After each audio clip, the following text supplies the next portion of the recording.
안녕하세요, 소푼생활입니다. 노트북을 선택할 때 신경 쓰는 부분이 디자인, 성능, AS, 가격 등을 고려해서 노트북을 선택하게 되는데요. 문서 사무용으로 디자인, 성능, AS를 균형 있게 잡은 노트북을 가지고 와봤습니다. 갤럭시북 2 i7 12세대 모델인데요. 구성은 본체와 유선 마우스, 충전기, 그 다음 C타입 케이블이 들어있는데 충전기는 106g으로 가볍고요. 일반적인 65W PD 충전기가 150g 정도 나가니까 기본 충전기 휴대성도 괜찮은 편입니다.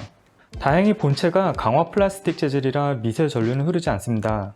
색상은 실버와 그라파이트 두 가지가 있는데 실버 색상은 지문이나 기름기가 묻어도 잘 보이지 않아 개인적으로 선호하는 색상입니다. 삼성 노트북이라도 보급형이라면 품질이 떨어지고 디자인도 볼품없을 것 같지만 갤럭시북 2는 디자인이 슬림하고 깔끔한 느낌입니다. 전체적인 재질은 견고한 느낌의 강화 플라스틱 재질입니다. 보여지는 두께도 15.6mm 정도로 슬림한 디자인이고요. 이런 노트북은 휴대성을 강조하는데 15.6인치에 1.79kg으로 적당한 무게감을 보입니다.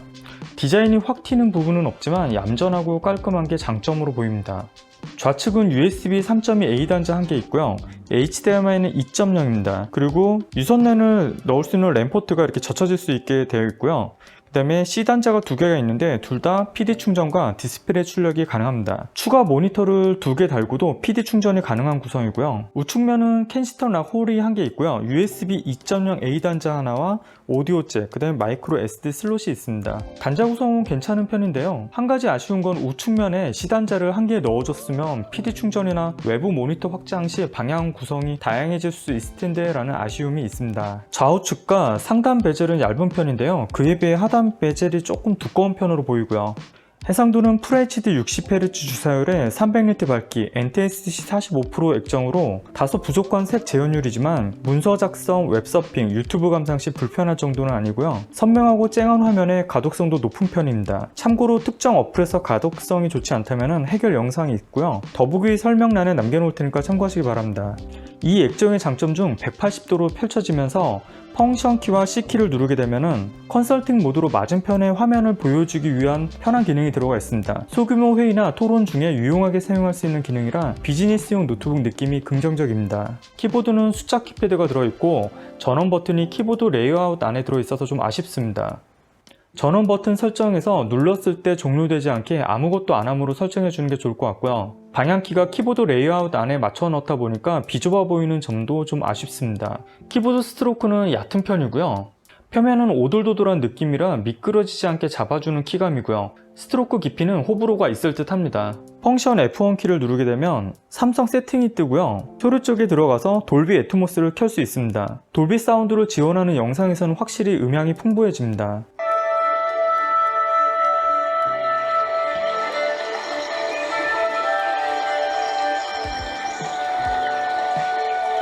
디스플레이에서는 선명한 모드, 표준 모드, 사진 편집, 독서 모드 등을 선택할 수 있는데요. 선명한 모드를 선택하게 되면 명암이 굉장히 진해지면서 선명한 느낌이 듭니다. 표준 모드로 하면 좀 밝은 화면의 느낌이 좀 나고요. 유용한 기능에서는 멀티 컨트롤 기능으로 갤럭시북 태블릿 폰과 연동하는 기능을 지원하는데 이 기능이 무척 유용합니다. 배터리 및 성능에서는 배터리 충전 제한을 85%까지 선택을 할 수도 있고요. 성능 모드에서는 고성능, 최저가, 저소음 이렇게 선택을 하실 수가 있습니다.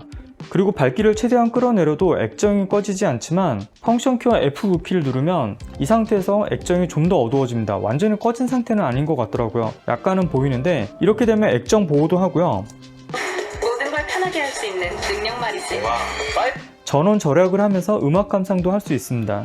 펑션키와 F10은 카메라 마이크를 끄고 킬 수 있는 프라이빗 기능입니다. 유용한 기능이죠. 펑션 F11키는 성능 모드 단축키입니다. 간단하게 성능 모드 전환이 가능합니다. 터치패드는 스페이스바에 열을 맞춰서 들어가 있고요. 부드럽고 터치감도 좋지만 완전 미끄러지는 유리막 코팅은 아닙니다. 합판 쪽을 보면 합판 개봉 없이 램과 2.5인치 SSD를 추가할 수 있는 부분이 있고요. 이렇게 레고 브릭키 등으로 이렇게 넣어가지고 해야 되는데 이게 처음에는 굉장히 빡빡해요.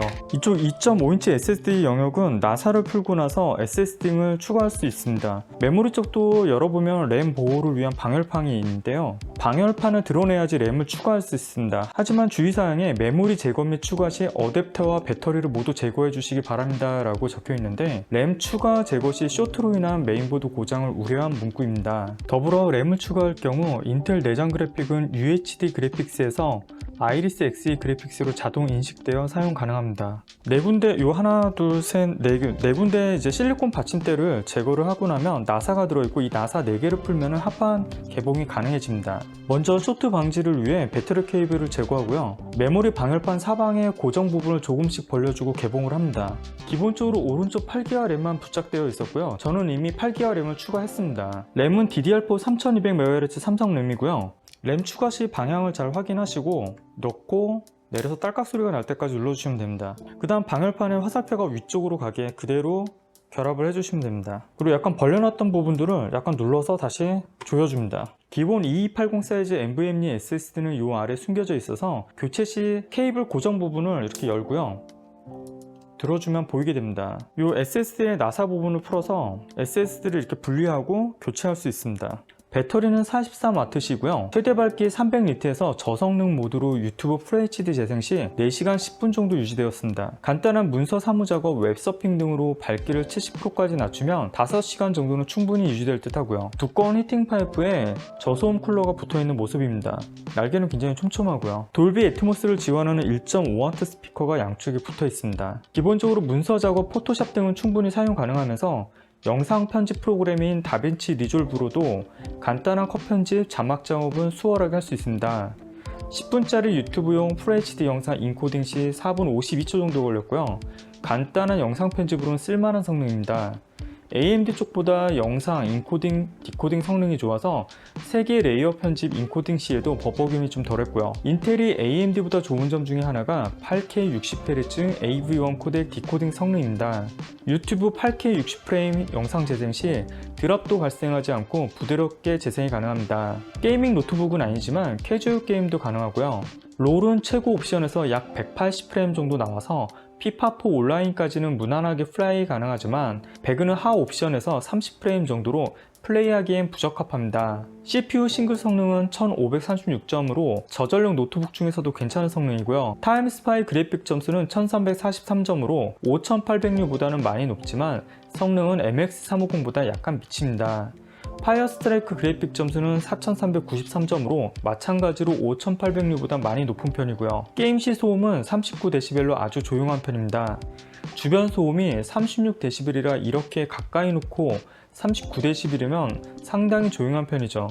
키보드 온도도 33도에서 36도로 상당히 낮은 온도입니다. 이 정도면 롤 하면서 키보드 발열로 인한 스트레스는 없다고 보여지고요. 도서관에서도 좀 조용하게 게임도 가능한 수준이라고 볼 수 있습니다. 저전력 저발열 설계는 비즈니스 노트북이라면 필수적인 부분이죠. 보호편 모델이지만 디자인이 깔끔하고 비즈니스용 대학생용으로는 긍정적으로 보입니다. 도서관에서도 사용 가능한 조용한 쿨링 성능에 깔끔한 디자인과 비즈니스 노트북다운 컨설팅 모드까지 저전력 U 모델이지만 성능도 준수하고 게다가 삼성 AS도 든든한 느낌이고요. 저는 개인적으로 삼성 메모리 SSD 등은 3년 지난 것도 배송비 없이 새 제품으로 교환받아왔고 노트북도 초기 불량 시에는 무조건 수거해 가서 교환 환불을 해줘서 아직까지는 삼성과 LG의 AS는 외산 노트북보다는 훨씬 낫다고 생각합니다. 삼성 공식 파트너 코인 BMS에서 푸짐한 사은품과 북치기 탭치기 이벤트도 진행하니 더보기 링크를 참고해주세요.